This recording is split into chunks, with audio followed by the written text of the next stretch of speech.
Hi, I'm Marc Hockley. I'm back here at Crescent Recording Studios and we're here to talk about my new album, The Party's Over. Party's Over was one of the first songs I wrote. Historically, whenever I've done albums before, I've always co-written. I used to co-write with John McDonald, I co-wrote with Smiley and a couple of other people. There's a couple of songs on my earlier albums that I'd written, but they were literally songs I'd brought in that I'd worked out on knowing the 6 chords I knew on the guitar, and then I'd bring it into rehearsal and I'd play, I got this song, and someone would go, oh, why haven't you gone to the F there? And it'd be like, oh, because I can't change quick enough. So they'd go, yeah, but it would sound like this. And it's, yeah, brilliant. And we'd do that, and then I wouldn't ever be able to play one of my own songs because I couldn't play the guitar well enough. So then this time round, having learnt piano and covered the basics on keyboards and got the ideas, I could finally get the ideas as I heard them in my head out. And Party's Over was one of the first songs I wrote on my own, and I think it was the second song I wrote. And it was like, I can do this. I can write a song on my own. And musically it's interesting, and I can do the changes, and suddenly I could write string sections and orchestrate them, and French horn solos and all this stuff. So yeah, Party's Over was a real awakening for me musically of like to stop doubting myself and just think, yeah, I can write a song, and I don't need someone to tell me where a passing chord needs to go in to make it more musically interesting. And it references a lot of 80s music that I grew up loving, which I kind of covered a lot of bases on electronica on the Modern Devils album, but this one's still got very much a heart of the 80s. Of like Absolute Beginners, Furniture, Brilliant Minds, Don't You Forget About Me, and a couple of other songs that were kind of floating around in my head. I had this kind of idea of doing a Scott Walker kind of vocal, which I'm not sure I had the pipes for, so it ended up being, well, my dad thinks it sounds more like Rick Astley, which isn't actually a bad thing, but I don't think he meant it as a compliment. So yeah, but I like exploring different kind of ways of singing a song. Not necessarily, in the tribute work stuff I've done, I spent 20 years singing songs like Robbie Williams or 12 years singing songs like Michael Bublé, and neither of those guys sing like me. One's sort of higher than I'd like to sing, one's a little bit lower and warmer than I sing. But with this album, I kind of tried to experiment with textures and tones a little bit, and the way I approach the songs, and Party's Over is a perfect example of that, where it's kind of inhabiting a character. It's singing as somebody that's not necessarily yourself, but you're singing in quite a natural, unaffected way, and you're not contorting your voice. You're just relaxing into the song, and that's Party's Over.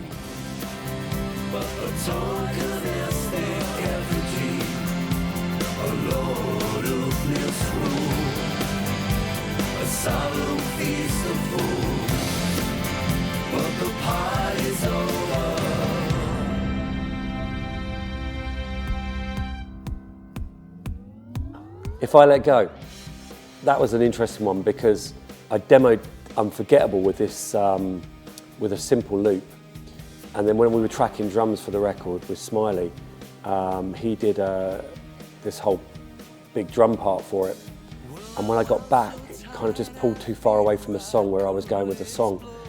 So I stripped that song back down to the sample, and I used the drum take, which was so much energy in it, to write this new song, If I Let Go.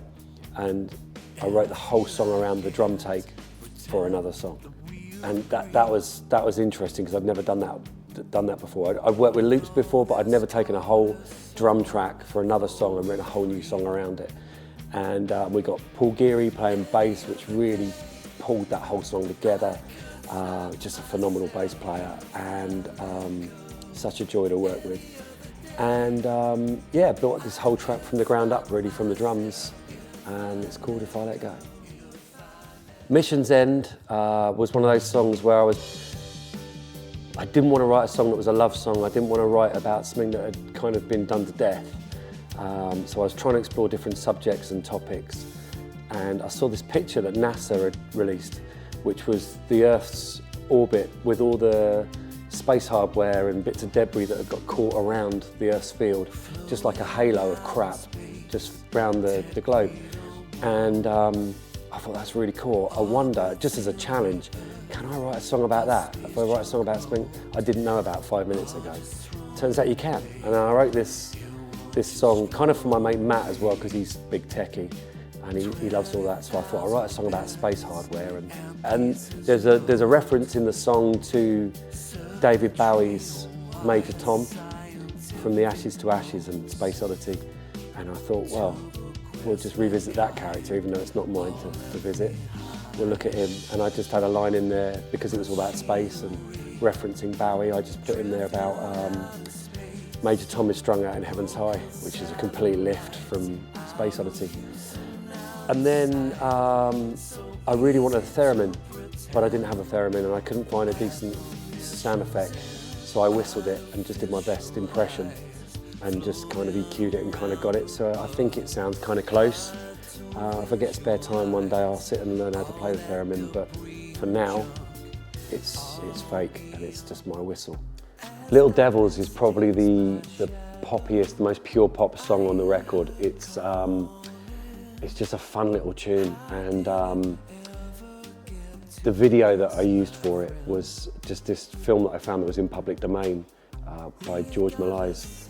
It was made in 1899, and originally I was just going to use little bits of different horror films and things that were in the public domain because of the devil's in the title, and I just thought, I wonder if I can find some little bits to build together.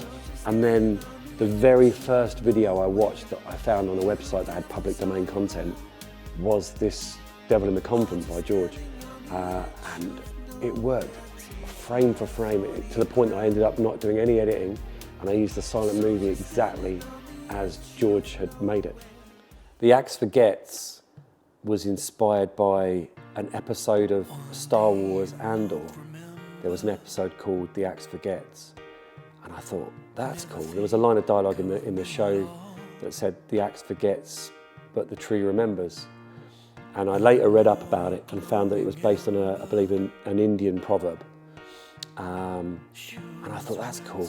And then at the same time, I wanted to write something that really kind of, like a love letter to the Beatles music. And I'd done one before and it hadn't made the album, and I thought I almost had it, but it wasn't quite right.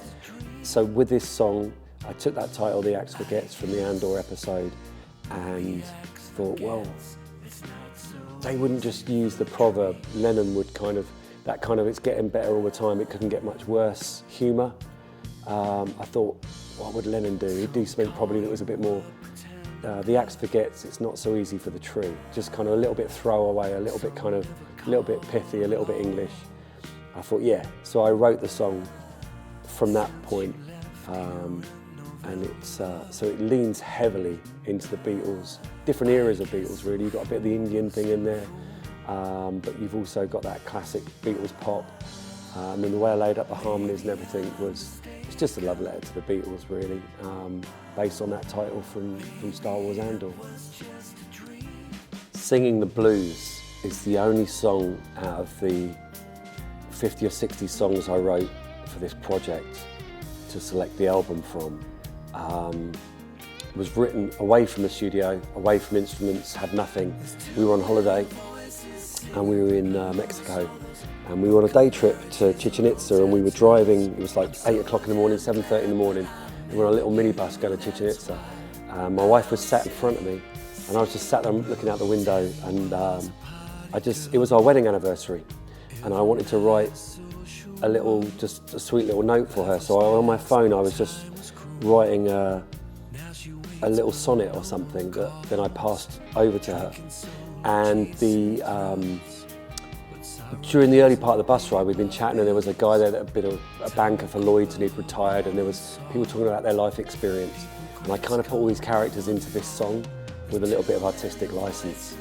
And when I wrote the little sonnet for her and passed it forward, she read it and liked it, passed it back and said, "Oh, that's sweet." And then that night I kind of started, in my mind I was putting it to music. And so the first thing I did when we got back from holiday was demo the whole song up, and it had this country vibe, it just seemed to suit the song. There's a line in the song about slipping Jimmy, because we just watched Better Call Saul, and Saul Goodman was slipping Jimmy, and he ended up in prison at the end. Spoilers if you haven't seen Better Call Saul.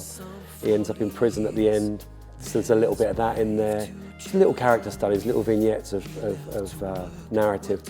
And then I tracked it all up, demoed it at home, and it's the only song on the album that I don't play the piano on.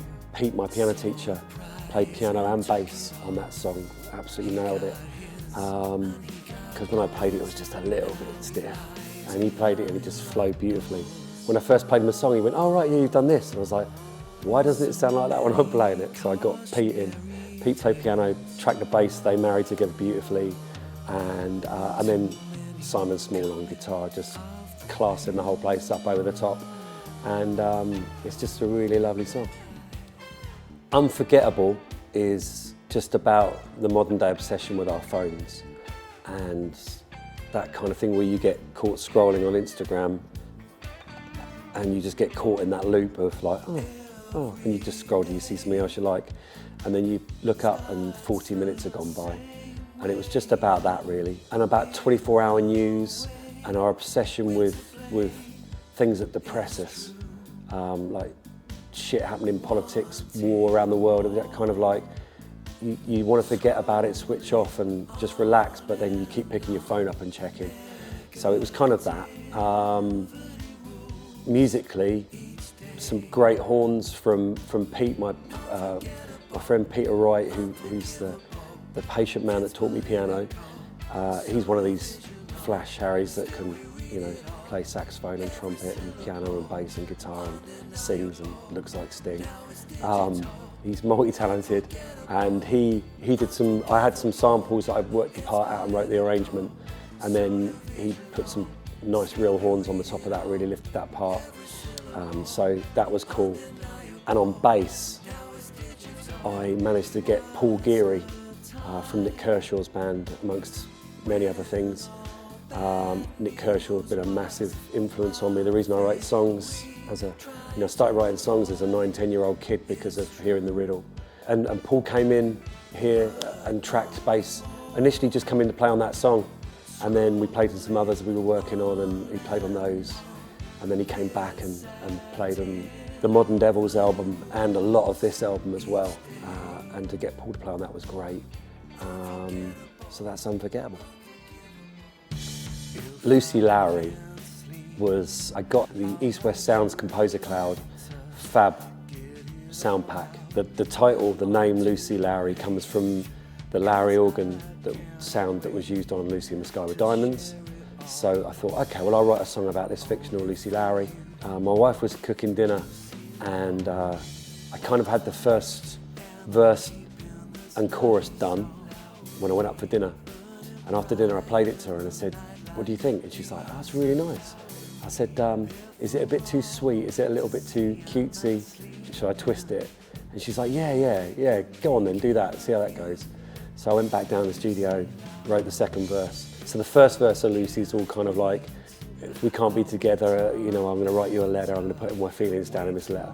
In my mind, he was in a psychiatric ward in a hospital. And I like to think that maybe Lucy doesn't actually know who this guy is, and he's probably just seen her on a bus once and just fixated on her. And then maybe he hasn't even gone to prison for her, he's there for something else. But it became quite a dark, stalkery little love song, but it was a lot of fun to write. I Can't Look Away is probably vocally a similar kind of delivery to Party's Over. It's got that lower sort of vibrato vocal, and that I kind of enjoyed doing for a couple of tunes. And it's got quite a band dynamic. Smiley played the drums on it, really great live drums on that, and all the keyboards and the keyboard guitars and everything's all me.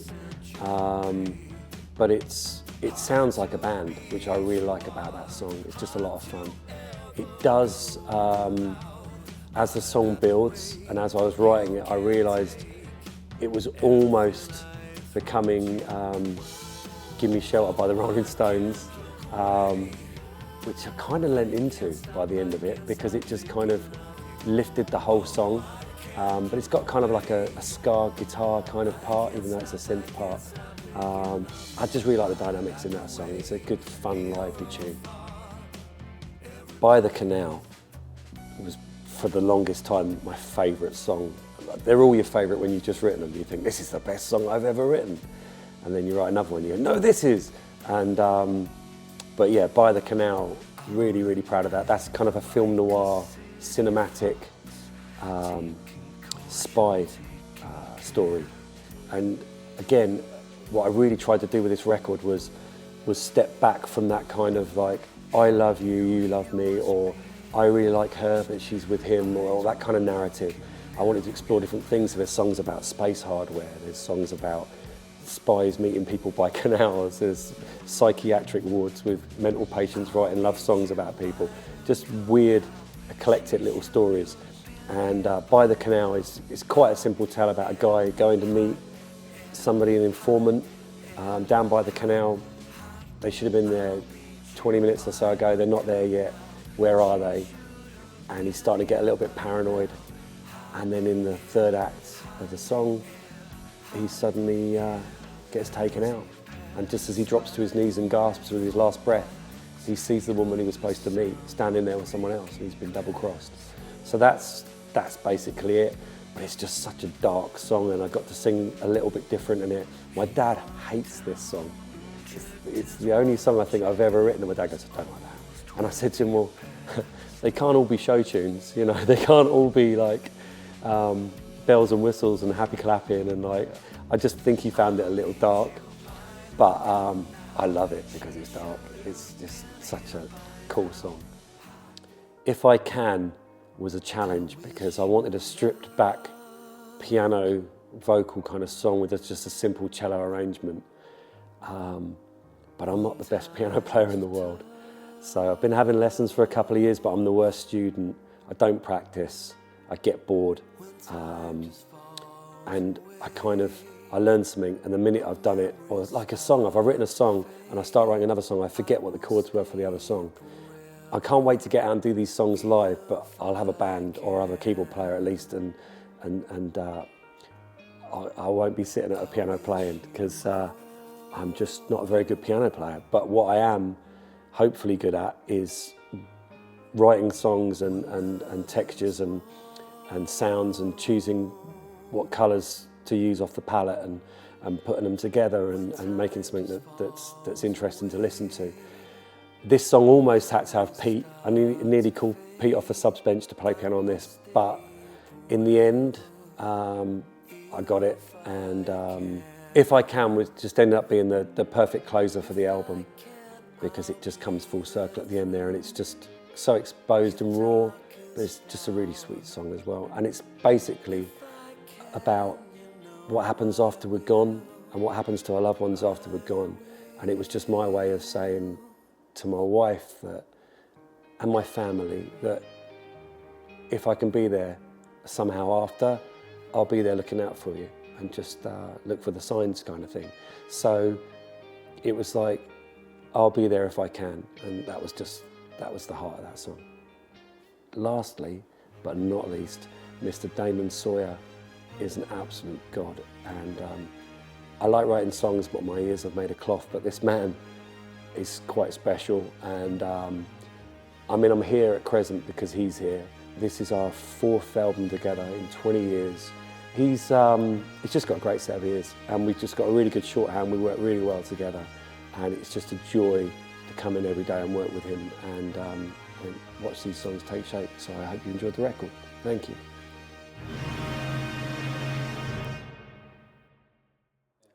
So that's the album. I hope you've enjoyed it. Thanks for joining me for this reaction video.